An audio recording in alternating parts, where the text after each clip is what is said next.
Start. माननीय सभापति महोदय, माननीय मंत्री जी द्वारा श्रम और कल्याण विभाग की जो अनुदान मांगे प्रस्तुत की गई, उस पर मैं अपने विचार करना चाहता हूं।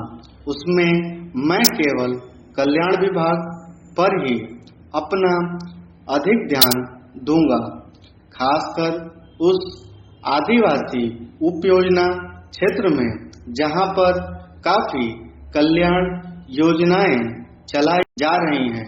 इन योजनाओं में जैसे कि माननीय मंत्री जी ने बताया, अब तक आदिवासी योजनाओं में लगभग 16,000 करोड़ रुपए खर्च किए गए हैं। यदि उस खर्च के अनुसार देखा जाए तो उसका कोई संतोषजनक परिणाम नहीं दिखता।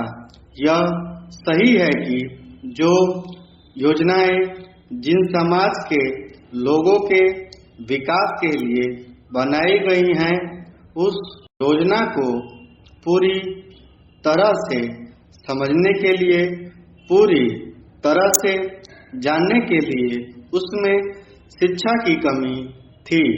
शिक्षा की इस कमी को दूर करने के लिए कौन सी योजनाएं लागू होंगी, इसकी तरफ आपने कोई ध्यान नहीं दिया और जो योजनाएं बनी भी, उन योजनाओं के बीच में भी बिचौलियों ने ही रुकावट डाली और इन योजनाओं में जिस ढंग से लाभ मिलना चाहिए था, उस ढंग से इसमें लाभ नहीं मिल पाया।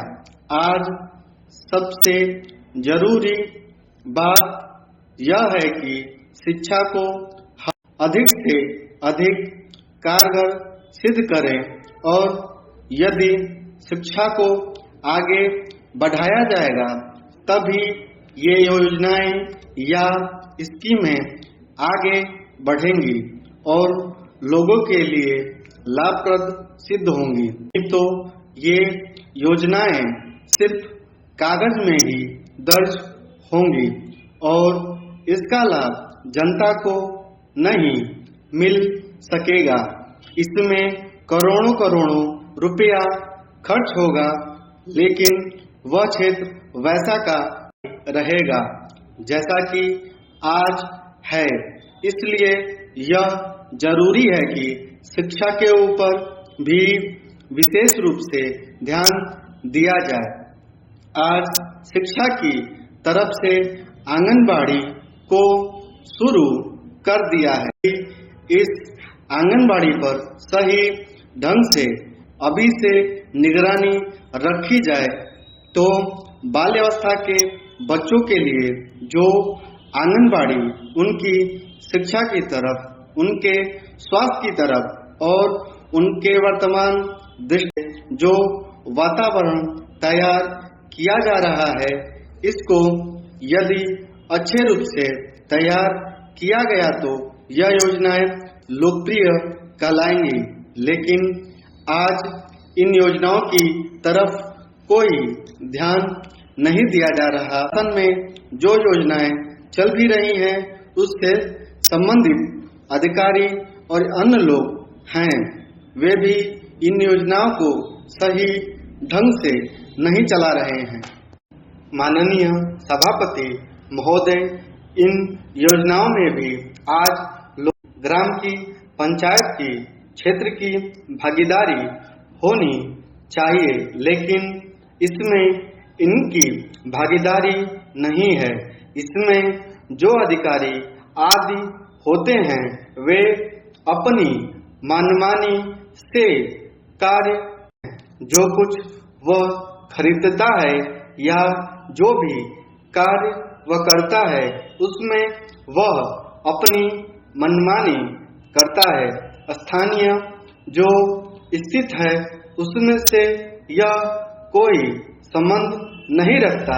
इस के अंतर्गत इन लोगों की भी भागीदारी हमें जुड़े, इसके लिए भी आपको इसमें कुछ सुधार करना चाहिए, क्योंकि अभी शुरुआत है और यदि आपने ही इस योजना को अच्छी तरह से लागू किया गया तो पिछड़े क्षेत्रों में, दूर दराज के क्षेत्रों में जो अज्ञानता वाले क्षेत्र हैं उसमें ये योजनाएं लोकप्रिय कहलाएंगी। इसलिए आज जगह जगह पर स्कूल और कॉलेज खोले गए हैं, लेकिन उसमें जो गुणवत्ता होनी चाहिए वहाँ नहीं है।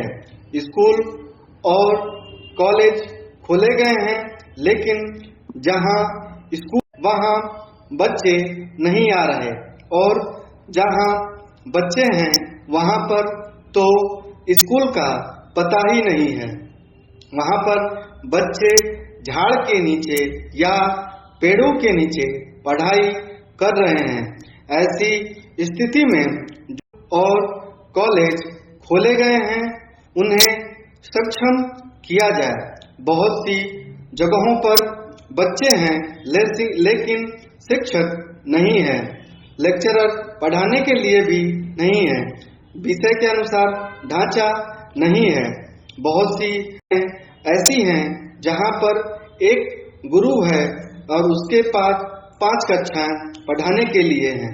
इस तरह की शिक्षा व्यवस्था में यदि आप सुधार नहीं करते हैं तो जो भी योजनाएं आपको इनकी भलाई के लिए बनाए गए, और यह सरकार जो करोड़ों लाखों रुपया इसके लिए खर्च करेगी, उससे जनता को कोई भी लाभ नहीं पहुंचेगा, नहीं तो आगे भी वही होगा।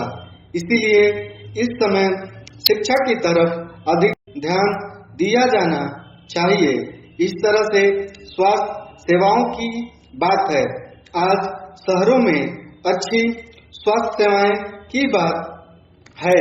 आज शहरों में अच्छी स्वास्थ्य सेवाएं उपलब्ध हैं और लोग इसकी सहायता से अच्छी तरह अपना जीवन निर्वाह कर रहे हैं। बहुत से लोग को इससे जीविका का साधन भी मिला हुआ है।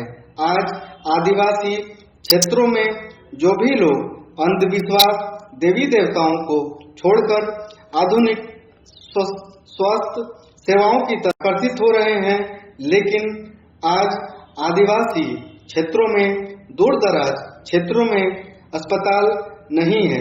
अगर अस्पताल है तो डॉक्टर नहीं है, कर्मचारी नहीं है, डॉक्टर है तो दवाई नहीं है।